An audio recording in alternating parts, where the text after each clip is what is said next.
We're going to be focused on Ukraine, but not in the sense that we're trying to prove that Ukraine as it exists now had to exist, but rather we'll be concerned with the things which made it possible and the other kinds of entities which were important on the territory along the way. And more abstractly, we'll be concerned with the question of why this nation, why nations in general. So history is not about how everything has to be the way that it is now. Nevertheless, it would be naive not to notice that the way that we start thinking about history has to do with the predicaments and the questions that are raised by the present moment. What you can do is you can use the present moment to reflect, and then when you've reflected, the history that you learn might make the present moment more comprehensible. The war perhaps is an occasion for us to go back and understand this history. Some of the things which might seem mysterious, like how is a war like this possible, might seem less mysterious. Some of the claims that are made about the war might seem easier to dismiss or easier to understand once we have the history under our belts. So let me start with where we are.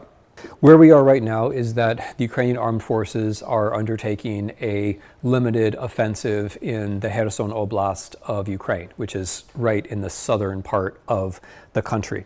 Kherson, it's an interesting name. If you think about it, it doesn't actually, if you know anything about Slavic languages, it doesn't sound particularly Slavic, and that's because it's not. Kherson was named after an older ancient Greek settlement on the Crimean Peninsula. It was named by Catherine the Great when she founded the city. So these place names, which seem exotic and mysterious, point us back to a history which is actually durable and comprehensible. So the Jews and the Greeks are the longest documented inhabitants of Ukraine, which suggests that familiar concepts of classical history, whether coming from a Greek side or coming from a Jewish side, are going to turn out to be useful in application to Ukraine. The history of Ukraine, as we're going to see, is about an axis of south to north. The axis on which early Ukrainian history is going to emerge, or the history of Kievan Rus, which is the first big documented polity in this region, is it's a north-south axis. It has to do with the encounter of the Vikings and the continuation of the Roman Empire, which is known as Byzantium, which is capital in Constantinople, which is now Istanbul. Kievan Rus, our history, begins with an encounter of this major northern development and this major southern development, which meet in Kiev and set something off, which is in some way continuing. The territories in question are also going to be governed by other entities like the Grand Duchy of Lithuania, the biggest state in Europe for quite a long time, Poland, the major power of the region for quite a long time, the Ottoman Empire, which we cannot forget. We have to remember that the whole south of the territory that we're talking about was never actually part of Kievan Rus, right? So Putin is now making this war in Ukraine, and part of his logic, as I'm going to talk about, is that Russia and Ukraine have always been one people because a Viking maybe got baptized 1,000 years ago, which I want you guys to understand is not a persuasive historical argument, okay? These southern territories were not part of Kievan Rus at all. Where the fighting is happening now was not, it was part of the ancient Greek world. It was part of the Ottoman world for a long time, but it was not actually part of Kievan Rus. In general, by the way, we have to mark Ukraine as a major center, not just of Christian history, but Ukraine is actually a center of Muslim and Jewish and Christian civilization. There's a bad answer to why, to where history comes from, which is that things had to be the way they are. And that bad answer is closely related to this war, because Putin gave that bad answer in July of 2021 when he wrote an incredibly long, for a politician, not long for you guys, an incredibly long essay about what he called On the Historical Unity of Russia and Ukraine. And his bad answer is that things are the way they are because they had to be this way. Russia and Ukraine have always been together, and if they're not together, that's the result of alien, non-historical forces. This is really important, by the way. Because when a tyrant makes an argument about how history has to be, then some of the forces that are actually resident in history get classified as being ahistorical or non-historical or exotic or alien. And that is precisely a rationale for war. In fact, it is the rationale for this war, because the argument for this war is that Ukrainians don't know who they really are because they've been polluted by all this Polish stuff or Lithuanian stuff or Habsburg stuff, or maybe laterally European Union stuff or American stuff. So you have to peel away all this artificial things to get down to who they really are. And they may not know who they really are, and that's tragic. And we have to apply enough violence so that they can understand who they really are. And once you're in that way of seeing things, then of course the war makes perfect sense to you. What's wrong with an essay which is titled On the Historical Unity of Russia and Ukraine? Russia and Ukraine as nations definitely didn't exist in the year 988. The nation is a modern historical construct characterized by the notion that you feel a kind of solidarity with people you don't know. The trick is that if I begin a title with on, the thing that's there is supposed to be real. So if the title is on the historical unity of Russia and Ukraine, the trick is that, well, since it's on this, that thing must exist. His idea is that because there was a baptism in Kiev in 988, the rest of it is predetermined. And anything which doesn't go the way it's supposed to go is somehow exotic or foreign and has to be suppressed. It's not just that Russia and Ukraine, there's no such thing as historical unity. History is not about unity. Maybe there was some unity at some point, but if it's historical, then it would change, because that's what history is. History is change as well as continuity. So history is about change and continuity, which means it's about ends and beginnings.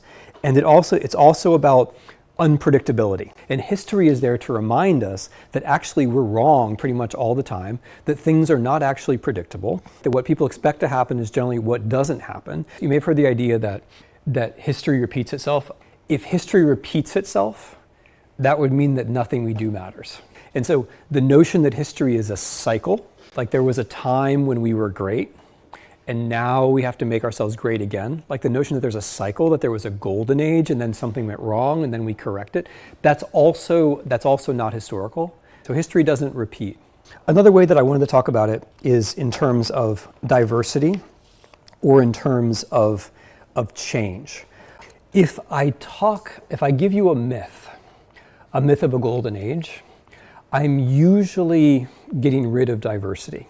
If I'm talking about how, and this is, by the way, all myths of the golden age are pretty much structurally the same. It's always, we were the good guys, we were innocent, and then the bad people came and they like polluted us, or they did something very bad.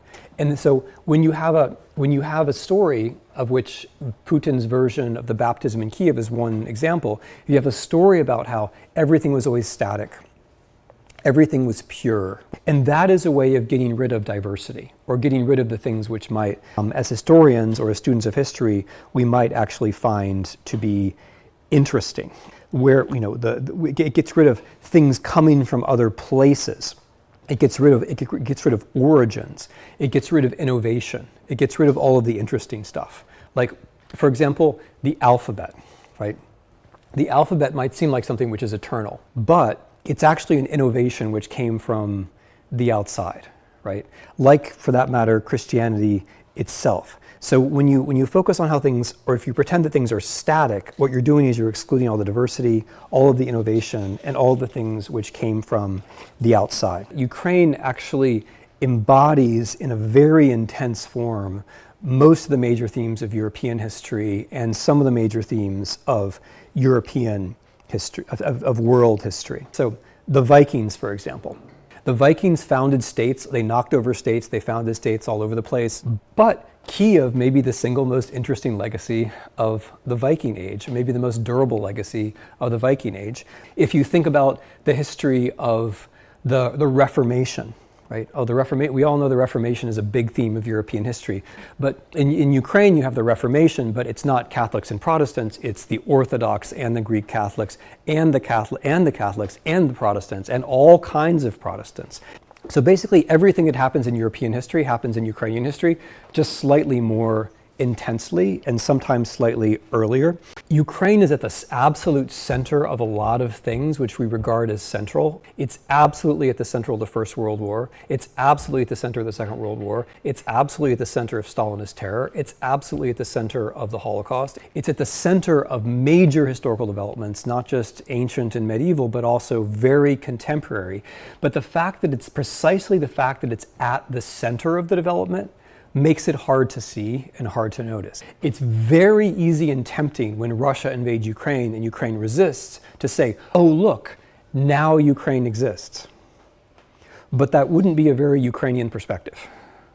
The fact that Ukrainians were able to resist the Russian invasion suggests that the nation or the civil society had already consolidated to a pretty impressive degree. Ukraine must have just been created by the Russian invasion, which is something that if you've been following this war at all, you will have heard journalists and others say, well, Putin united Ukraine with this invasion. And of course it's true that there's a lot of solidarity and so on that wouldn't have happened without the war, but the idea that Putin created Ukraine by invading it is ludicrous. If you're a writer in a democracy, you're very attracted to authoritarians. I don't know if you've noticed this trend, but there's a kind of seductive lure of the distant authoritarian.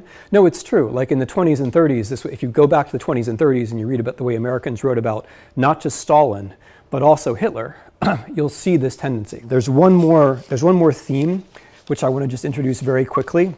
The theme is genocide. And the reason it's a 20th century theme is that the 1948 definition of genocide assumes that there's such a thing as a people, because genocide is about the intentional destruction of a people. So it assumes that there is such thing as a people. Genocide as the antipode of the creation of a nation.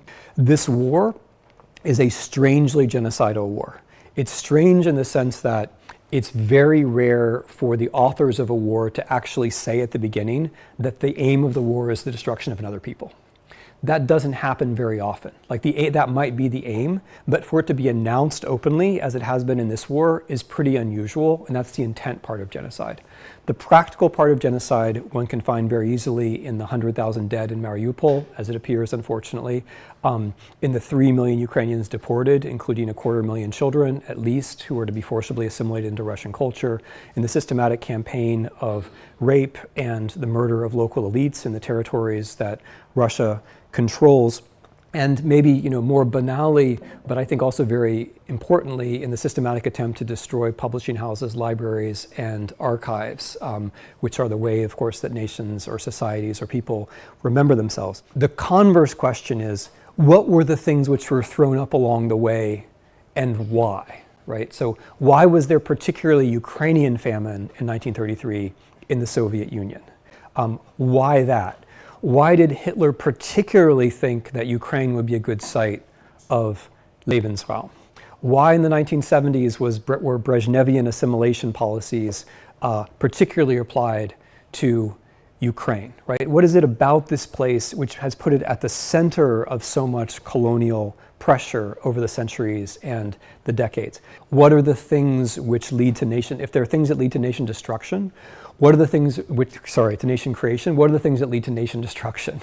What are the deeper impulses? Not just a war which is happening now, or a famine which happened then, or a terror which happened some other time, but what are some of the deeper forces which push us in that direction? But the concept of genocide can help us to remember that this is an important part of the history that we're going to be investigating.